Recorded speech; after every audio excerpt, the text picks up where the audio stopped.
my daughter's teacher called me livid and screaming, saying, "Your daughter got another A." She said it like Zara had committed a crime.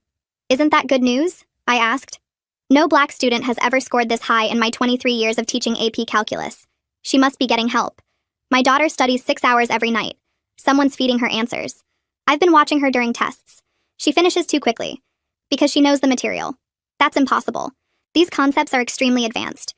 I had her solve problems on the board today. She got them right, but she must have memorized the solutions beforehand. Or she understands calculus. Mrs. Johnson, I know you want to believe your daughter is gifted. But let's be realistic here. I've separated her from other students, checked her calculator, watched her like a hawk. I can't figure out her system yet, but I will. Her system is studying. I've taught hundreds of students. I know when something's not right. She doesn't even ask questions in class. She doesn't need to. Everyone needs help with calculus. The white and Asian students ask questions constantly. Your daughter sits there pretending she understands everything. Maybe she actually understands. Mrs. Holloway sighed like I was a child. I'm going to request she take her next test in the principal's office. Alone, no calculator. Fine. Zara took the test in isolation. Got another A+. Mrs. Holloway called again. She memorized the test somehow. How would she do that? I don't know, but there's no other explanation. I'm changing her to a different test version next time. Do what you need to do. Different test version. A+. Another angry call. I'm recommending she be removed from AP Calculus. For getting perfect scores? For academic dishonesty I can't prove yet. It's disrupting the other students. They're questioning why they can't score as high. Maybe because my daughter's smarter than them. Mrs. Johnson, that's not helpful. I've had parents of other students complaining. They say if Zara's not cheating, then I must be giving her special treatment. So either she's cheating or you're helping her cheat? I would never. But she must be cheating because she's black? I didn't say that. You said no black student has scored this high in 23 years. That's just a fact. What happened to the black students who tried? They struggled like everyone else. Calculus is hard. Did you accuse them of cheating when they did well? They didn't do this well. But if they had? Silence. Then I need to protect the integrity of my classroom. I started attending school board meetings. Turns out Mrs. Holloway had complained about 3 other black students in previous years. Destiny Williams, accused of plagiarism in pre-calc, moved to regular math. Jordan Davis, accused of copying homework, dropped the class. Malik Turner, tested in isolation so many times he developed anxiety, switched schools. I met with their parents. We compared notes, same phrases. Doesn't ask questions, finishes too quickly. No black student has ever. Must be getting help. The principal, Mr. Yates, wouldn't listen. Mrs. Holloway is our most experienced math teacher. If she has concerns, they're valid.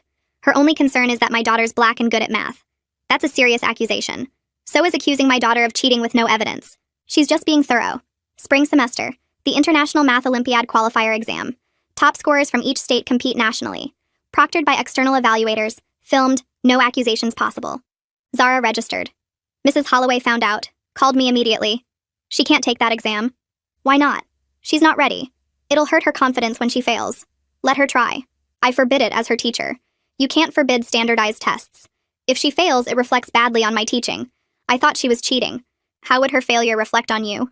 I just don't think she should take it. Zara took it anyway. Scored in the top 5 for our state. Only student from our school to qualify for nationals. The newspaper wanted to do a story. They interviewed Mrs. Holloway about her star student.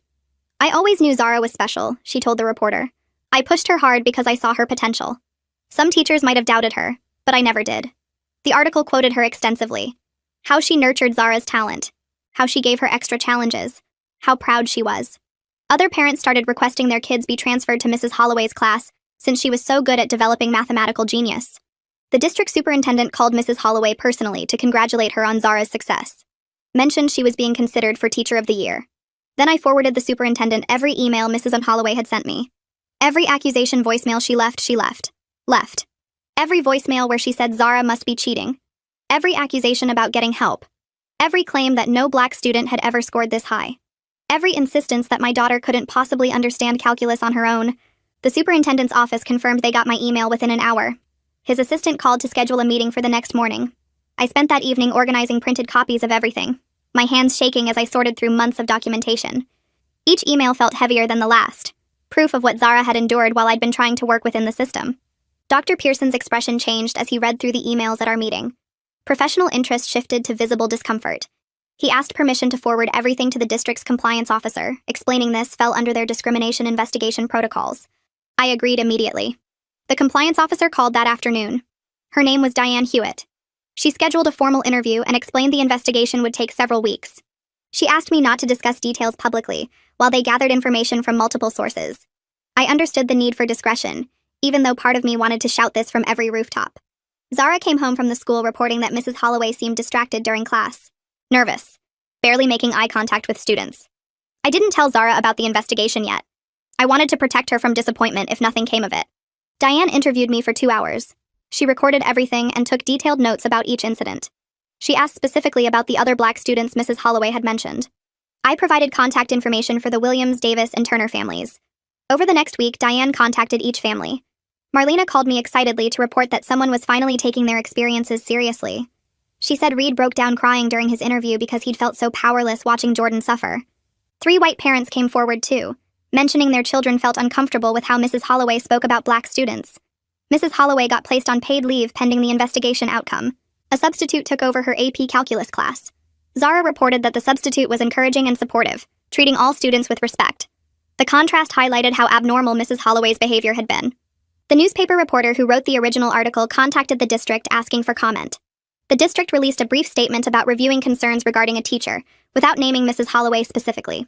I received an anonymous email from someone claiming to be her former colleague, describing similar patterns with Black students over the years that previous administrators had dismissed. The person was afraid to come forward publicly, but wanted me to know this had been happening for a long time. Diane scheduled a follow-up interview to discuss the anonymous email. She asked if I knew of any other witnesses. I mentioned the white parents who recently came forward and suggested she speak with current and former students directly. The investigation expanded to include dozens of interviews. A pattern emerged of Mrs. Holloway treating Black students with suspicion, while praising white and Asian students for the same achievements. Several students described her making comments about who naturally excels at mathematics. 3 weeks in, Diane interviewed Mrs. Holloway. According to the compliance report summary I received later, Mrs. Holloway defended her actions as maintaining academic standards and insisted she treated all students equally. The Math Olympiad national competition happened while the investigation continued. Zara traveled with the state team to compete. She performed well, though didn't place in the top 10 nationally. Being around other mathematically gifted students who respected her abilities helped heal some of the damage from Mrs. Holloway's treatment. The school board held a closed session to review preliminary findings while Zara was at nationals. Marlena, Reed, and I attended the public comment period beforehand. Each of us spoke for 3 minutes about our children's experiences. The board didn't make immediate decisions, but scheduled a follow-up session for 2 weeks later. The board president acknowledged the investigation revealed concerning patterns that required careful consideration and appropriate response. Mrs. Holloway's lawyer sent a letter threatening legal action if she got terminated. The letter argued her teaching methods were protected by academic freedom, and the investigation was biased. The district's legal team reviewed the evidence and determined the discrimination case was strong enough to withstand challenge. Zara struggled with anxiety as the school year wound down. She had nightmares about being accused of cheating. She felt like she had to prove herself constantly. I found her a therapist who specialized in helping students of color process experiences with racism in educational settings. The therapy helped Zara articulate feelings she'd been suppressing all year. She admitted she'd started doubting her own abilities because Mrs. Holloway's accusations were so persistent. Hearing her say this broke my heart and strengthened my resolve to see this through. 4 weeks after the investigation began, Diane completed her report and submitted it to the superintendent with recommendations. She found substantial evidence of discriminatory treatment based on race. She recommended formal disciplinary action, including mandatory training and probationary status. Dr. Pearson scheduled another meeting with me to discuss findings before making them public. He acknowledged the district failed these students by not investigating the pattern earlier. He apologized directly for the harm caused to Zara and the other families.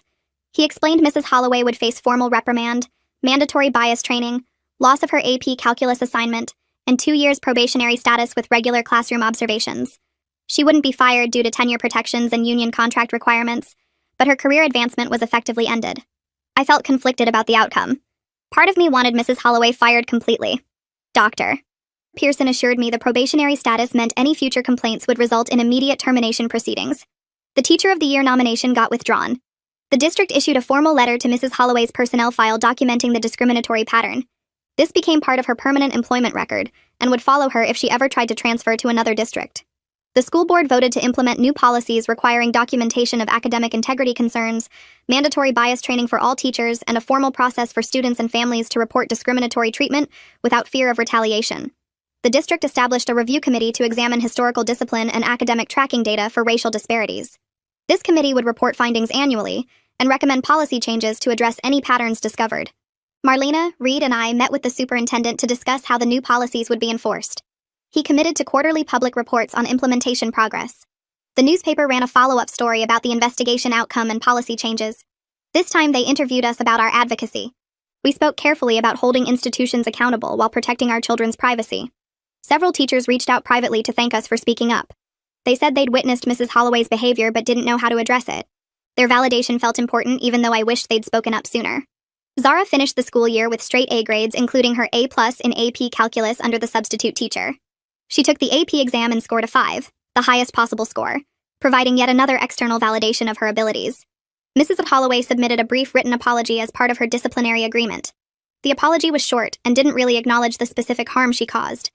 It felt empty, like words written to satisfy a requirement rather than genuine remorse. I read it once and put it in a drawer. I didn't share it with Zara because it would feel more hurtful than healing to see such a hollow gesture after everything she endured. Summer arrived and Zara enrolled in a mathematics program at a nearby university for gifted high school students. The program ran for 6 weeks with classes 5 days each week. I drove her to campus that first morning and watched her walk into the building with her backpack. She turned back once to wave at me, smiling wider than I'd seen in months. When I picked her up that afternoon, she talked nonstop about the problems they'd worked on, and the other students in her class. She made friends with students who shared her passion for math, kids who understood what it felt like to see patterns in numbers and get excited about proofs. The environment celebrated her abilities rather than questioned them. She came home energized instead of drained. August brought the launch of the district's bias training program. All teachers had to complete it before the new school year started. The curriculum specifically addressed assumptions about student abilities based on race and the harm caused by unexamined biases. The training included case studies that looked familiar, though names were changed. I wondered if teachers recognized the patterns from their own schools. Marlena called me one afternoon in late August. Destiny had decided to return to advanced math classes for her senior year. She felt more confident that the new policies would protect her. Marlena's voice shook with emotion as she told me. This felt like a meaningful victory, even though Destiny had lost 2 years of advanced coursework she could never get back. Reed called a few days later with different news. Jordan chose to stay in regular math and focus on other subjects where he felt more confident. Reed respected that decision. Not every student wants to return to the environment where they were harmed. That's valid too. Jordan found his passion in history and literature instead. He was thriving in those classes. Malik's family decided not to participate beyond their initial interview. They chose to move forward at his new school rather than revisit trauma. I understood their choice even though part of me wished we'd had their voices as part of the public record. Sometimes healing means letting go rather than fighting. Zara's senior year began with a different AP Calculus teacher. Mr. Williams treated her with respect and encouragement from day one. He called on her in class without suspicion. He praised her work without surprise. She was still processing anxiety from the previous year, though. Therapy continued to help her separate Mrs. Holloway's racism from her own worth and abilities. Some days were harder than others. The district's data review committee released its first report in September. The numbers showed significant racial disparities in AP course enrollment and advanced tracking decisions. Black and Latino students were underrepresented in advanced programs, even when they had similar test scores and grades as white and Asian students. The report recommended policy changes to address how students got identified for advanced programs and how academic integrity concerns got documented. The data made visible what families like ours had experienced for years. The district invited me to join their Equity Advisory Committee as a parent representative. The invitation came in an email from Dr. Pearson. The committee met monthly to review policies and make recommendations. I accepted despite the time commitment. The work of changing systems is ongoing and requires sustained attention from people willing to push for accountability. I couldn't fix everything, but I could keep showing up. Mrs. Holloway transferred to teaching regular geometry classes at a different high school in the district. She moved away from advanced students and got regular administrative observations. Some parents at her new school expressed concern when they learned about the investigation. The district maintained they were monitoring her closely. I wondered if close monitoring would be enough, or if she'd find new ways to harm students when people stopped watching. Zara started working on college applications in September, spending weekends at the kitchen table with her laptop open to application portals. She wrote essay after essay about her passion for mathematics, but the words felt incomplete without acknowledging what she'd survived to get here. The first draft avoided mentioning Mrs. Holloway entirely, focusing only on her love of problem-solving and abstract thinking. She showed it to me and asked if it felt honest. I told her the truth matters, even when it's hard to write about. She started over, this time addressing how she'd learned to advocate for herself, when authority figures questioned her abilities based on race rather than evidence. The essay described studying 6 hours every night not just to learn calculus, but to prove she deserved to be in that classroom. It explained how being accused of cheating taught her that excellence sometimes requires defending yourself against people who refuse to see your worth. Several months later, after acceptances started arriving, Admissions officers from 3 different universities mentioned her essay specifically during scholarship interviews. They said her resilience and self-advocacy impressed them as much as her perfect grades and test scores. One told her that many students face discrimination, but few develop the courage to name it clearly and keep pushing forward anyway. The following spring, our state's math Olympiad team performed better than expected at the national competition. 2 students placed in the top 20, and the program received increased funding and support from the state education department. Zara volunteered to mentor younger students interested in competition mathematics, meeting with them twice a month to work through practice problems and competition strategies. She told me it felt important to create the supportive environment she wished she'd had from the beginning. The younger students looked up to her, asking questions without fear of being judged or accused. She encouraged them to trust their abilities and speak up when they knew the answer. Watching her help a nervous freshman work through a complex proof, I saw her transform pain into purpose. The mentoring gave her a way to take something harmful and use it to help others avoid similar experiences.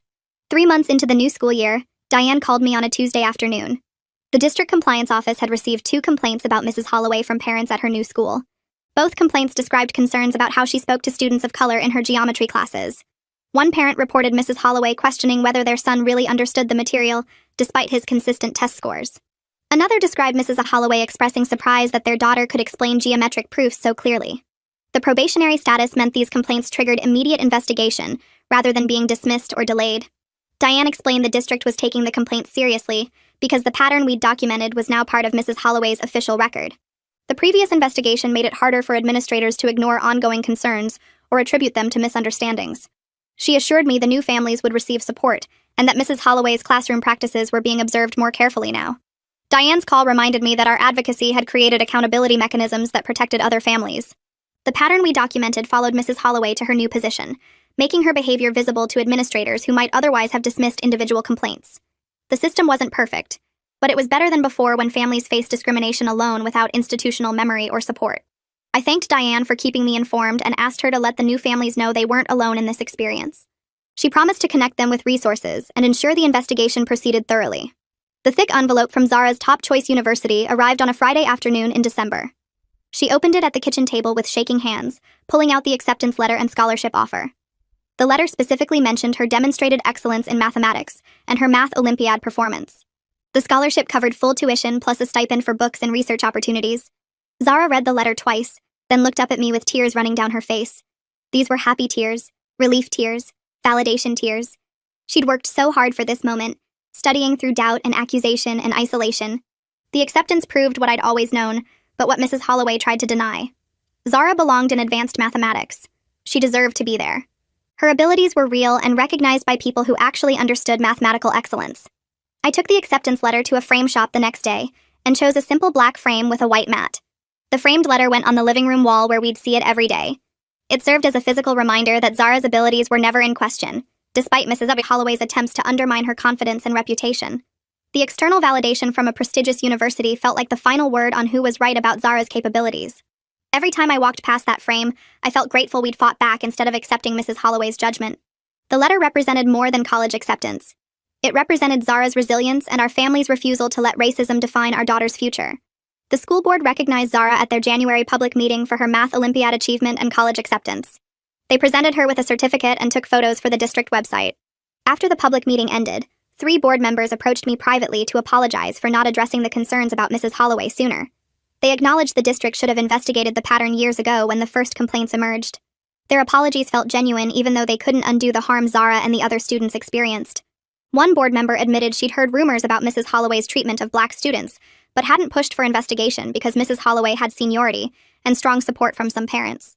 She said our advocacy changed how the board thinks about responding to discrimination complaints. Destiny received college acceptances to strong programs in February, including admission to the State University's Honors College.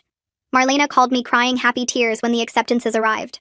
Destiny had rebuilt her confidence in advanced coursework during her senior year, proving to herself that she belonged in challenging classes. Marlena and I celebrated together over coffee, grateful that our daughters were moving forward despite the obstacles placed in their paths. We talked about how different things might have been if we'd fought back years earlier, but we also acknowledged that we did what we could when we understood the full pattern. Our daughters were succeeding now, and that mattered more than dwelling on what we couldn't change about the past. The district's new academic integrity documentation policy released its first annual report in March. The data showed concerns were being raised more equally across racial groups, now that teachers had to provide specific evidence rather than relying on feelings about who seemed capable. Before the policy, Black and Latino students received academic dishonesty referrals at 3 times the rate of white and Asian students, despite similar grade distributions. After implementation, the referral rates became nearly equal across groups.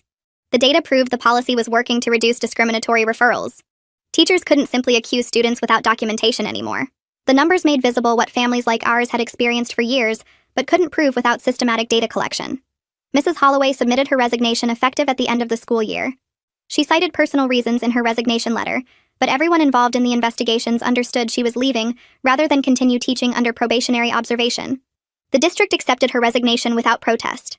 She left teaching entirely instead of trying to transfer to another district where her record would follow her. Some people might say we drove a dedicated teacher out of the profession, but I knew we held an educator accountable for harming students over decades. The resignation felt like incomplete justice, but more accountability than most discriminatory teachers ever face. The high school posted job openings for 2 new math teachers in early summer, and the hiring committee included parent representatives for the first time in the district's history. I served on that committee alongside 3 other parents, and we asked every candidate specific questions about supporting students of color in advanced classes. We asked how they'd respond to a high-achieving Black student, what they knew about culturally responsive teaching, whether they'd ever challenged their own biases about who belongs in advanced math. Some candidates gave textbook answers that sounded rehearsed. Others admitted they'd never thought much about race and teaching, which at least felt honest. 2 candidates stood out because they talked about specific training they'd completed and actual classroom experiences where they'd worked to make sure all students felt they belonged. The committee hired both of them. One had taught in a diverse urban district for 7 years and ran a summer math program specifically for underrepresented students. The other had completed a master's degree focused on equity in STEM education and talked passionately about breaking down barriers to advanced coursework. Neither had Mrs. Holloway's decades of experience, but they had something more important. They believed all students could excel at math regardless of race. Registration for Zara's senior year AP Calculus class showed something I'd never seen before. 12 Black students enrolled. The previous year, Zara had been one of 3. The year before that, the class had 2 Black students total. Families who'd kept their kids in regular math because they didn't trust how advanced classes worked were willing to try again now. Parents told me they felt safer sending their children into AP Calculus, knowing Mrs. Holloway was gone and the new teachers had equity training. Seeing those enrollment numbers felt like watching something shift. Not fixed, but moving in a better direction. Zara met some of the other Black students during summer orientation, and she came home talking about how different it felt to not be one of only a few in the room. She said it made her realize how isolated she'd felt the previous year, even though she'd never let herself think about it much at the time. The district invited me to speak at a parent meeting about advocacy in September, and I almost said no because public speaking makes me nervous. But Marlena convinced me that other families needed to hear what we'd learned. The meeting room held about 50 parents from schools across the district, and I stood at the front with printed copies of the timeline I'd created tracking Mrs. Holloway's accusations. I told them to document everything in writing, save every email, take notes after every phone call with dates and times, record what was said in meetings if the district allows it. I explained how building the coalition with Destiny's and Jordan's families had made the pattern undeniable in ways a single complaint never could. I emphasized that administrators often dismiss individual concerns, but have a harder time ignoring multiple families telling the same story. I talked about being persistent even when principals and superintendents act like you're overreacting or being difficult. I said the system counts on parents giving up, so refusing to give up is the most powerful thing you can do. Several parents took notes. A few wiped their eyes when I described how long Zara had endured Mrs. Holloway's treatment before we understood the full pattern. After the presentation, parents lined up to talk to me, and what they shared made clear that Mrs. Holloway was just one example of a much bigger problem. A mother from the middle school described her son being tracked out of advanced English despite high test scores, with teachers insisting he'd be more comfortable in regular classes. A father from the elementary school talked about his daughter being disciplined more harshly than white students for the same behavior. A parent from another high school mentioned their child being discouraged from taking AP chemistry because the teacher didn't think they were ready, despite having straight A's in previous science classes. Same patterns, different teachers, different schools, different subjects. The conversations lasted over an hour past the scheduled meeting end time. We exchanged contact information and talked about staying connected to address issues as they came up. I drove home that night understanding that the fight with Mrs. Holloway had been one battle in a war that wouldn't end anytime soon. The work of changing systems required constant attention from people willing to push back against discrimination wherever it appeared. Graduation day arrived in late May with clear skies and temperatures in the 70s. Zara finished as valedictorian with a perfect 4.0 GPA, and the school asked her to give the graduation speech. She spent 2 weeks writing and revising it, and she let me read drafts but made her own decisions about what to include. The final speech talked about perseverance when people doubt you, about proving yourself through excellence, about not letting other people's limited expectations define what you're capable of achieving. She never said Mrs. Holloway's name, but everyone who knew the story understood exactly who she meant when she discussed pushing through situations where teachers questioned whether she belonged in challenging classes. She talked about the importance of having people who believe in you, and she thanked me and her other supporters by name. Her voice stayed steady through the whole speech, strong and clear. When she finished, the audience stood and applauded for almost a minute. I cried watching her up there in her cap and gown, thinking about everything she'd survived to reach that moment. After the ceremony, several of Zara's teachers found her in the crowd to offer congratulations. Her chemistry teacher hugged her and said she'd been an absolute joy to teach. Her English teacher told her the college she was attending was lucky to have her. Her new calculus teacher, one of the ones hired to replace Mrs. Holloway, said Zara had set a standard of excellence that inspired the whole class. The math department chair pulled Zara aside and apologized for not recognizing Mrs. Holloway's pattern sooner, saying the department should have protected students better. Each conversation seemed to help balance out some of the damage from the teacher who'd spent a year trying to tear Zara down. Support from educators who actually believed in her abilities mattered, even if it couldn't erase what Mrs. Holloway had done. Marlena, Reed, and I sat together in the bleachers watching the graduates walk across the stage to receive their diplomas. Destiny walked with her head high, wearing the gold honor cords she'd earned. Jordan walked with a huge smile, waving to his family. Zara walked with quiet confidence, shaking hands with the principal and superintendent who'd eventually listened to our concerns. We talked about how different things might have been if we'd given up, if we'd accepted the district's initial dismissals, if we'd let Mrs. Holloway continue her pattern unchallenged. Our advocacy hadn't fixed everything. The system was still far from where it needed to be, but we'd protected future students from experiencing what our children had endured. We'd created accountability where none existed before. We'd proven that parents working together could force institutions to respond to discrimination they'd rather ignore. That felt like something worth celebrating even while acknowledging how much work remained. The summer before college, Zara got a job as a teaching assistant in a mathematics program for middle school students of color. The program ran for 6 weeks at a community center, focusing on building confidence and skills in students who'd been told they weren't math people. Zara worked with small groups, helping them solve problems and showing them that making mistakes was part of learning. She came home energized most days, talking about breakthroughs students had, or funny things kids said. One evening she told me that helping younger students see themselves as mathematicians felt like taking something painful and transforming it into something with purpose. She said Mrs. Holloway had tried to make her doubt her abilities, but now she could use her experience to help other students avoid that same doubt. She could be the encouraging voice she'd needed during her junior year. In early August, I received a message through social media from Malik Turner's mother. She said Malik was thriving at his new school and had decided to major in computer science in college. He'd rebuilt his confidence in his abilities and was excited about his future in a technical field. She thanked me for pursuing accountability with the district, even though their family had chosen not to participate actively in the investigation. She wrote that it had helped them heal to know someone fought back against Mrs. Holloway, that our advocacy had validated their decision to remove Malik from that toxic situation, that seeing consequences for Mrs. Holloway's actions had given them closure they didn't know they needed. I wrote back thanking her for reaching out and saying I was glad Malik was doing well. Her message reminded me that the impact of holding Mrs. Holloway accountable extended beyond just the families who'd been directly involved in the investigation. The district's Equity Advisory Committee met every month through the fall, and I brought research articles showing how teacher recommendations for gifted programs reflected racial bias more than actual student ability. The committee reviewed data from 3 neighboring districts that had switched to multiple measures for identifying talented students, and the results showed significant increases in Black and Latino enrollment in advanced classes. We drafted a proposal requiring schools to use standardized assessments, student work portfolios, and parent input alongside teacher recommendations. The school board reviewed our proposal in December and voted to implement the new identification process starting the following year. The policy wouldn't help Zara, but it would protect younger students from being overlooked, because teachers couldn't imagine them succeeding. Zara packed boxes in her room while I sat on her bed watching. She folded clothes and sorted through textbooks, deciding what to keep and what to donate. I asked what she'd learned from everything with Holloway. She stopped packing and sat next to me.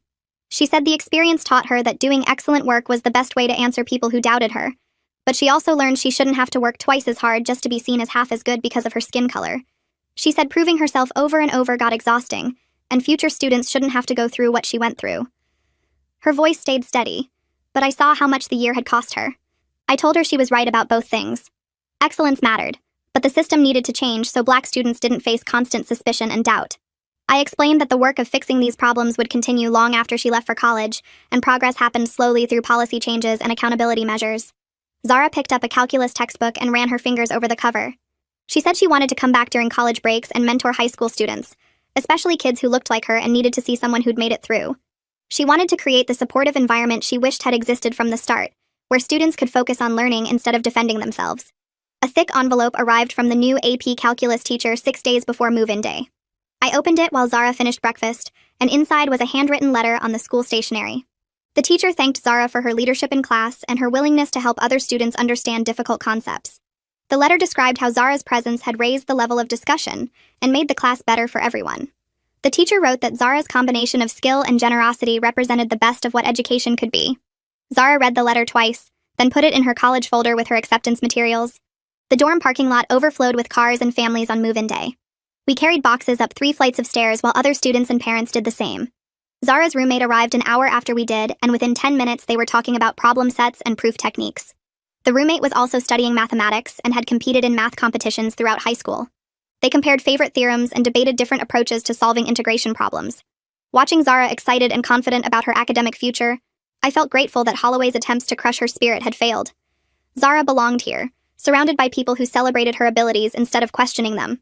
My phone buzzed 3 days into the semester with a text from Zara. She'd just finished her first college calculus class and wanted to tell me about the professor. She wrote that he was brilliant and encouraging, treating every student like a capable mathematician regardless of their background. She described how he asked challenging questions and seemed genuinely excited when students engaged with the material. Her final text said, "Learning was supposed to feel like this," and I knew that despite the painful detour with Holloway, Zara had arrived exactly where she belonged, ready to excel without anyone questioning whether she deserved to be there.